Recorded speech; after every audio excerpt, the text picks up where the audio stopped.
This is Chicago's Morning Answer with Dan Proft and Amy Jacobson on AM 560. The Answer.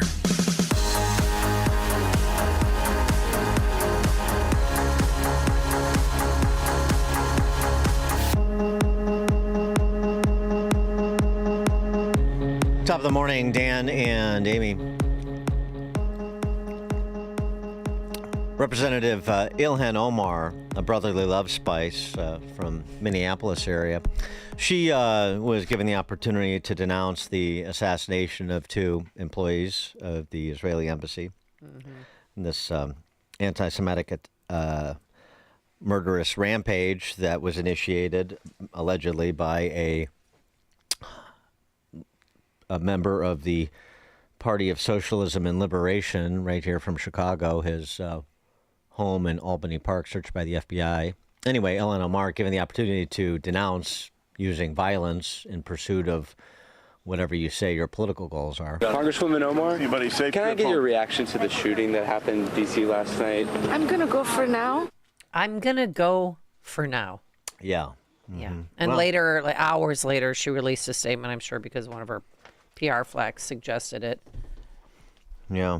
Mm-hmm. Mm-hmm. Jonathan Tobin writing about this in Jewish News Syndicate.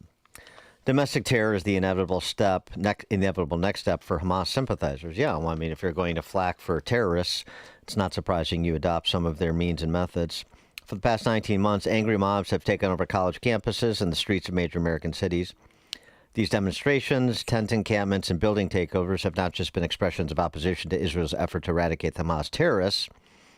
They've also often been indicative of the protesters' support for Hamas and the embrace of terrorist goals, as well as their anti-Semitism, something that was made obvious by the way they have targeted Jews during the course of their quote-unquote activism.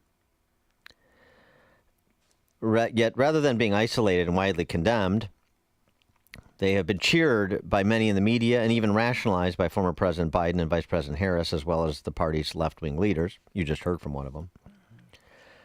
In doing so, they were ignoring the warning signs that the pro-Hamas movement was more than just mainstreaming Jewish hatred in discourse, as has been the case throughout history.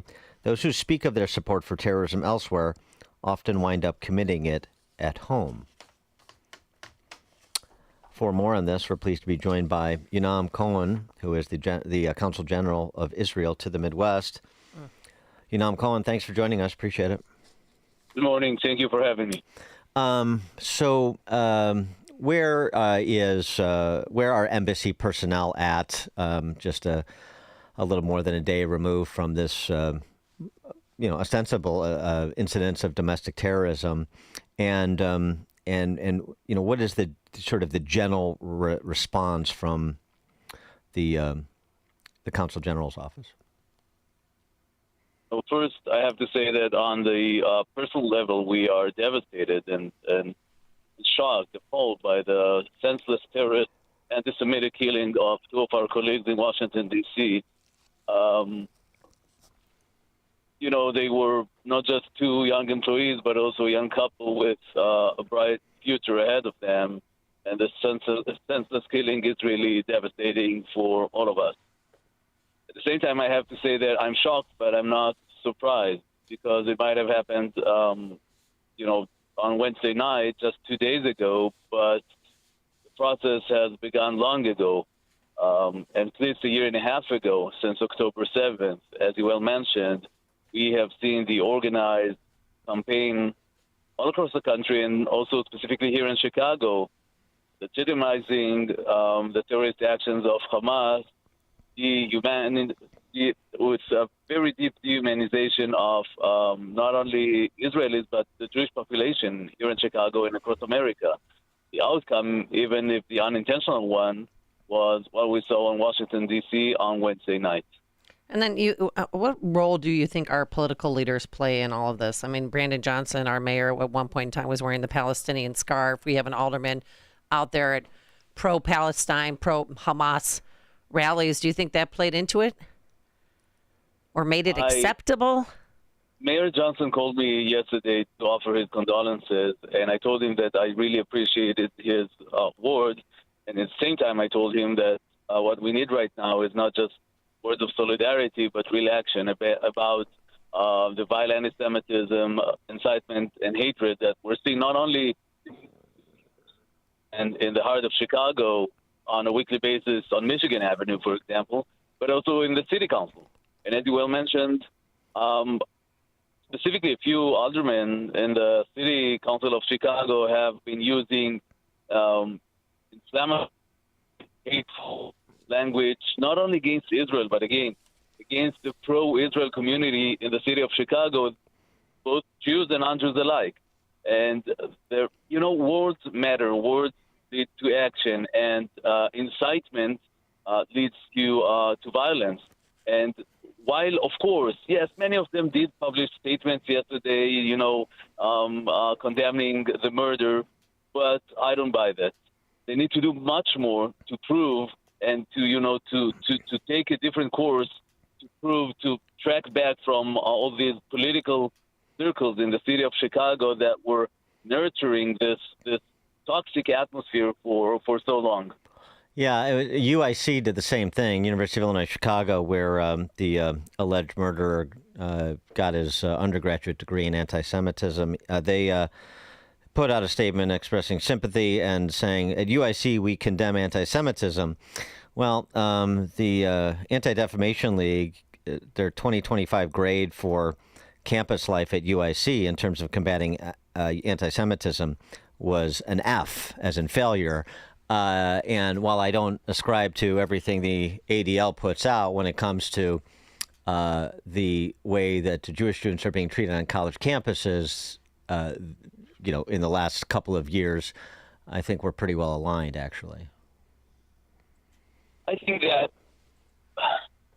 since October 7, I said one thing. If you think that it's only about Israel, you're wrong.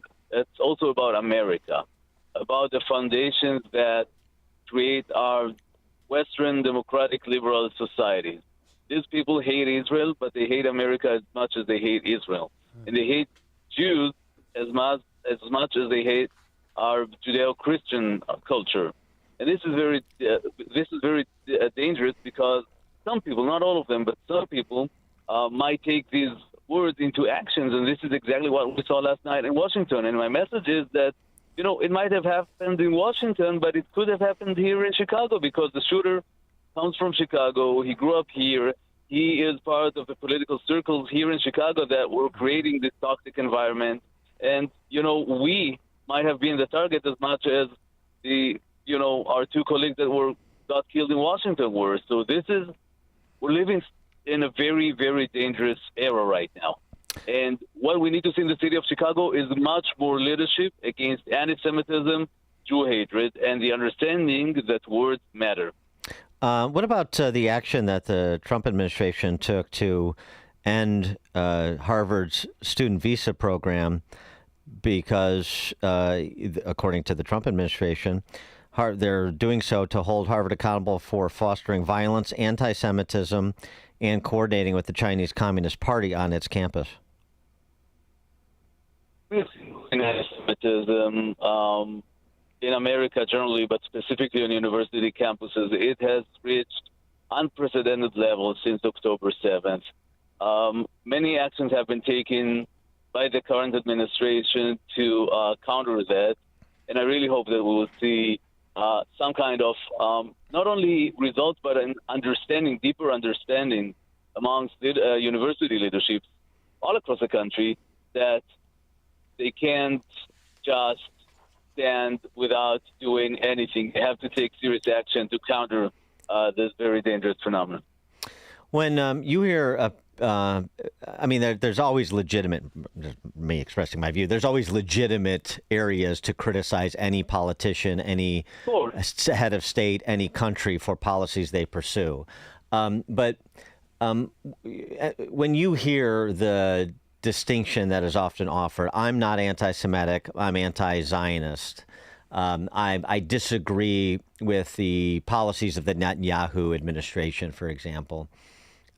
Is that usually code language in your view, or are there distinctions that can make it obvious that it's legitimate criticism of a politician, a head of state, versus just a cover for anti-Semitism?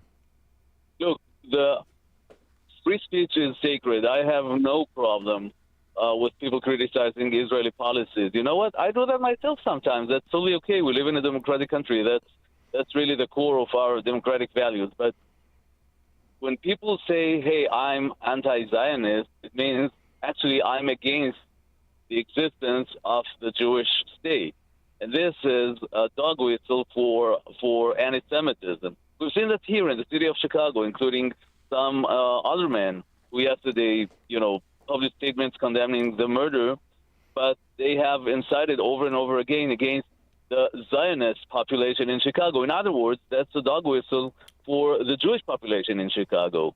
So I think they have to really make a very serious reflection about the words that they've been using, the acts that they've been doing over the past year and a half, because, again, words have consequences. Well, and the other words that have consequences, and Jonathan Tobin and others have written about this again. They've been writing about it for the past almost 2 years now.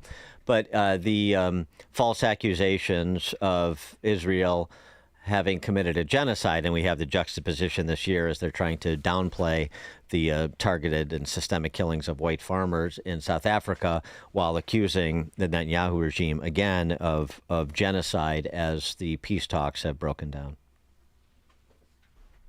Again, as I'm saying, it's not. If you think it's only about Israel, you're wrong. It's way bigger than just Israel. Israel is just a pawn in the very strategic game that they're playing to, I think, this is my view, to really, in the war against our values, our Western liberal values. And this is why I think that every American should understand that, hey, it's not only about us, it's about you too. Do you think people are safe at places like the Jewish Museum in D.C. or the Holocaust Museum, say here in, the Chicago area, or should they be on alert? People have very natural concerns. I have been discussing that with leaders of Jewish communities in Chicago and all across the Midwest yesterday, with the law enforcement and with elected officials. People have very, very natural concerns about their security and safety. However, I have full trust in the law enforcement, specifically here in the city of Chicago, and my message is that, hey, you can't change your life. You can't let terror win. You have to continue life, as much as possible. Do what you need to do. Have faith in law enforcement, and I also have faith in the American people who totally reject these horrible actions. And maybe this will drive it home to some who think this is just, the sort of bohemian campus politics they remember as a hippie in the 60s. To your point, Jonathan Epstein, who's an undergrad at Columbia University, had this exchange with some newsreader at CNN. I thought it was very telling, not just how mature he is, but listen to what he says about what he thinks about campus life at Columbia. And this is probably indistinguishable from what a lot of Jewish undergrads would say about a lot of our so-called elite schools. But what I saw in his eyes, I went to Columbia for grad school, and I saw the same thing in his eyes as I saw in the eyes of all the protesters at Columbia. Nothing different between him and them. But they did not create this horrific shooting. They did not, they didn't shoot. They gave permission. They gave the permission. And they have called for this. They have called for Intifada revolution, which is the same thing he yelled last night. Do you worry that there will be a conflation, though, of the two, those people who are speaking their mind, who really care about what is happening in Gaza, and those people who are like this person who did this horrific shooting, who intend to do harm? A conflation. They are calling for Intifada. At Columbia University, they call for Intifada constantly. They're not quietly. They're loud. Yeah. They're loud. You can hear it. They make recordings of themselves. So what's the difference? Are you afraid? Yes. What will We're you do all about afraid. that? Everyone should be afraid. What are you doing to try to make yourself feel safer? Well, okay, just go on and live your life. I'm a New Yorker. I remember 9/11. You can't let them make you be afraid. You have to go on. You have to live your life, and hopefully your government does things to protect you. Last night, our government failed us. Consul General Cohen? Yes. Your reaction? I watched this interview, and I, you know what, I could not agree more. And I think it was a bit also outrageous the way the questions were framed, because, you know, unfortunately, Ivy League universities across America have turned into hotbeds of support for terrorism. Of course, I mean, leadership in these universities does not support terrorism, but they have enabled, in many cases, students who do to do whatever they want to and say whatever they want to. And this, I watched this interview on CNN. This ex-student of Columbia, what he said is that, and he's totally right, not only in Columbia, by the way, but also on the streets of Chicago, when people call for Intifada revolution or globalized Intifada, let's remind everybody what the Intifada was. It was an organized terrorist campaign against Israelis, which led to the killing of more than 1,000 Israelis. Buses were blown up, restaurants were blown up, entire families were killed. And these people are calling to bring the Intifada to American soil, to have this killing on American soil. And this is exactly what happened on Wednesday. And it happened in Washington, it could happen in Chicago, it could happen anywhere in this country if we don't stop this incitement and hateful and toxic speech. And it doesn't matter. This seems to me important because, you know, from the river to the sea, and nobody, and all these protesters that didn't know what river or what sea. Yeah. It doesn't matter that some, even most, don't know what the hell they're talking about, because some do.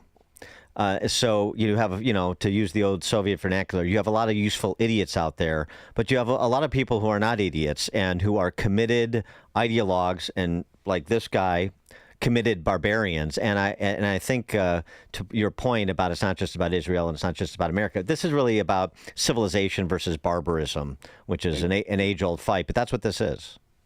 Absolutely. I could not agree more. And I hope that this tragic event would serve as a wake-up call to everybody who needed that.